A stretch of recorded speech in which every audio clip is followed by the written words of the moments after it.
Hello, you guys. Welcome to Nene Lachey's page. This your girl Nene. What's going on? I got a lot to express, but in a certain time to express it.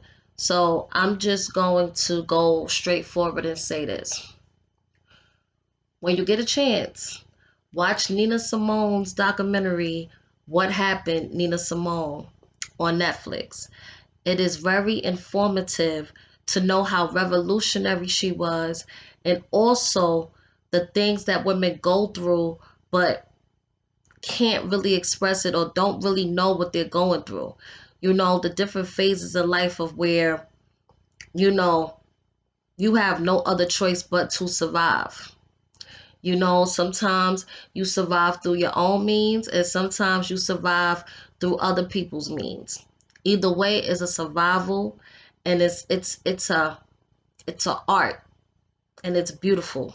And I feel like every woman should watch it, and I feel like every man should watch it as well, because maybe they may be going through these type of things but don't know what it is. You know? Um I will say that I've had good parents in my life. I've had, you know, um, different role models along the way that I can take certain things from. But I am not a conventional person. I'm a dreamer at heart.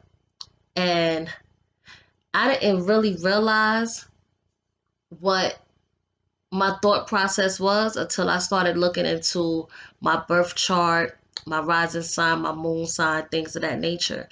So, for example, my sun sign is a Leo, but my moon sign is a Pisces and my rising sign is a Pisces.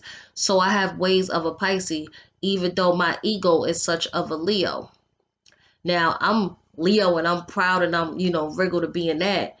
But in the same light, I'm a dreamer. I like to escape from the reality of things. I remember when my ex used to tell me, like, you always trying to escape somewhere. You can't escape what's going on. You can't handle nothing, so you moving here, you moving here, you moving here. And you can't go through life like that. My father told me the same thing. And now as a 31-year-old woman, I feel like that's the truth. When things get hard, I don't have, you know, I have perseverance, but it's not as deep as it needs to be. When things are wrong or things are uncomfortable, I'm not with it. I just want to leave it alone. I don't want nothing, interrupting what I have going on. So my task for today is escape, escapism.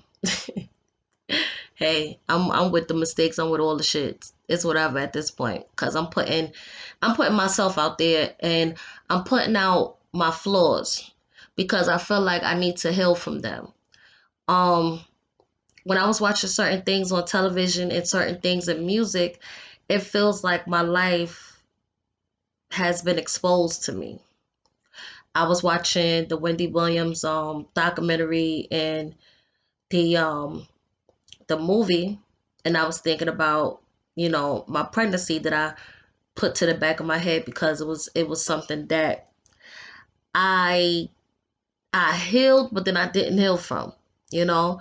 Then I was looking at the naiveness of dealing with certain men, and oh, you like the roughnecks, you like the people that's like this and like this, but what comes with that is their faults, their baggage may go on to you. So the same way you get into a relationship, you may not leave out the same way. And I feel like, I was the type of person of where when I love hard, like I love hard, like I love you with flaws and all. There's nothing that I won't do for you. And to other people, that would be making me look like a fool. And to a person that's manipulative, I'm the fool.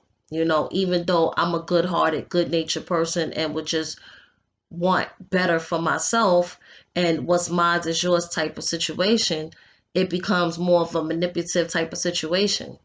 So as these few days are flying by, I'm saying to myself, how can I help other women and people that was just like myself? You know, the game don't change, just the people, just the faces, but the game is still the same. There's nothing new that I'm doing. There's nothing new that you're doing because it's been going on for generations and generations and generations. So for my young females out there, I want you to know that you can't escape your problems by drinking, drugging yourself, fucking different niggas, buying up material things. Your faults and your flaws will always look you in the face as soon as you look in the mirror. And I'm a prime example of that. I'm a prime example of that. 31 years old, want to do so much, but haven't gotten that idea or that thing that sticks to me. You know, when you look back on your life, you want to look back on memories. You want to look back on the times you shared with family and friends.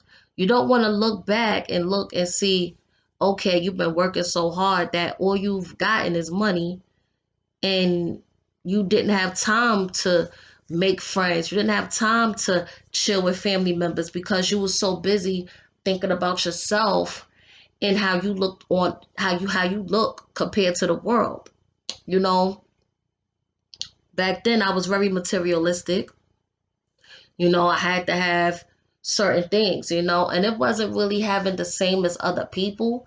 It was just having different colors of this and that and making sure I was the it girl because be it from Harlem, it's like you're trained to be that.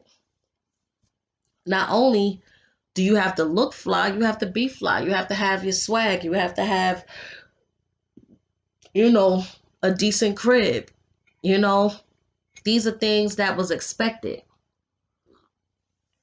So there was no going to the store with pajama bottoms on and a big old t-shirt. It was no, oh, you coming outside with no makeup too much. Like, or your face is not pretty enough to even, you know what I'm saying, to step out like that. So this ideal of being more than what you actually is doing has become the ideal. And when I look back on my life, people done went to Miami, people done went, you know, to different places around the world.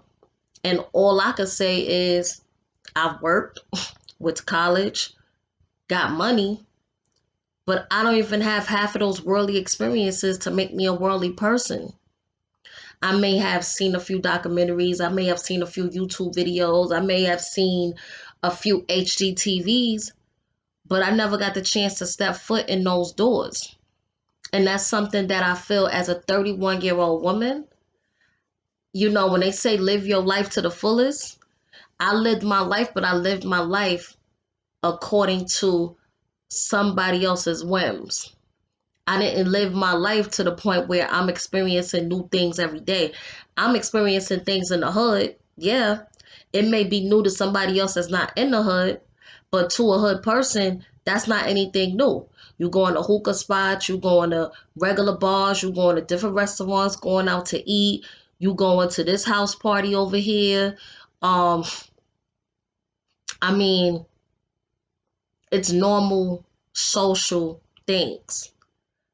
But when you do these normal social things in a different environment, it puts your mind space in a different light.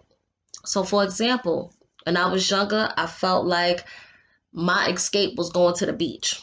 So I used to go to Atlantic City like a weekend or two, every other weekend, things of that sort like that. And people would be like, oh, why you out there? Why you out there? It ain't nothing out there. And I'm just like, it's just a certain peace that the beach give me that the hood don't give me.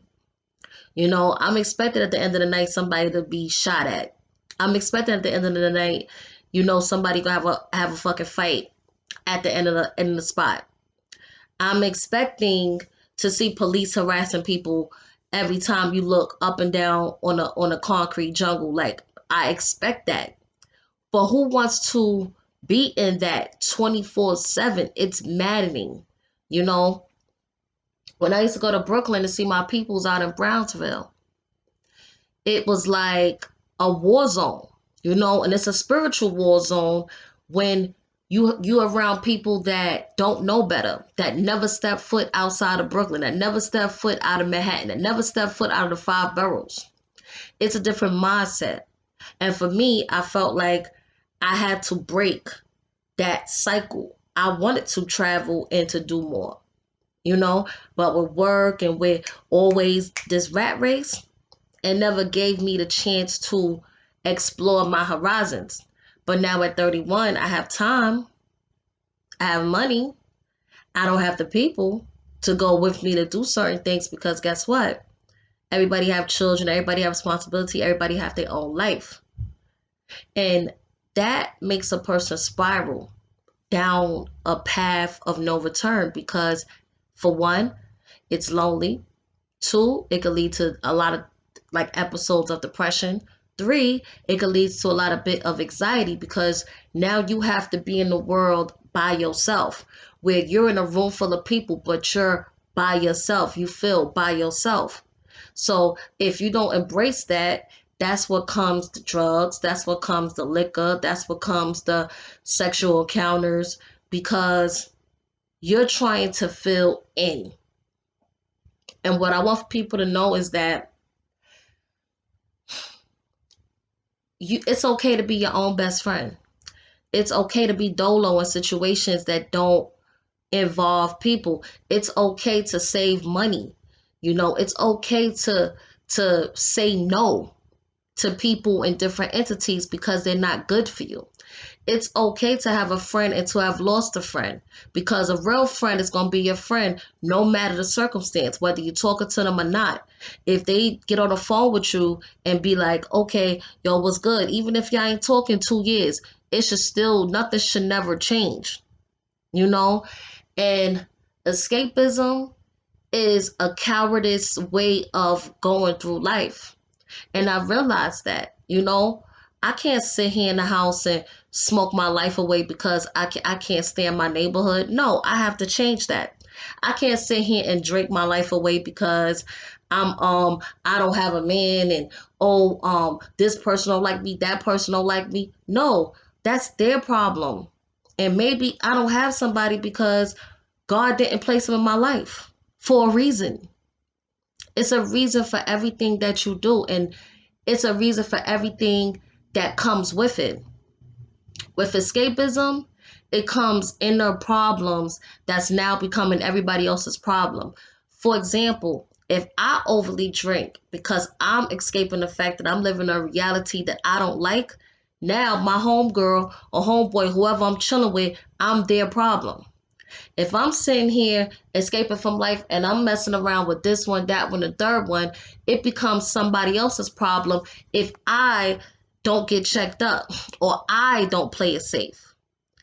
It becomes somebody else's problem when I'm smoking and now I can't pay my bills. So now I got to ask somebody for some money because I've escaped so much that I put myself in a money hole of where I can't pay my bills or I can't pay certain people by next week or the week after.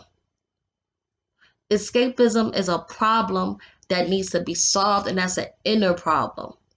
And I'm real enough to put myself out there to know that this is something that needs to be solved. And this is something that I will get down to the bottom of. And this is something that I will erase from existence because it's holding me back from the potential that I have to be a better person for society.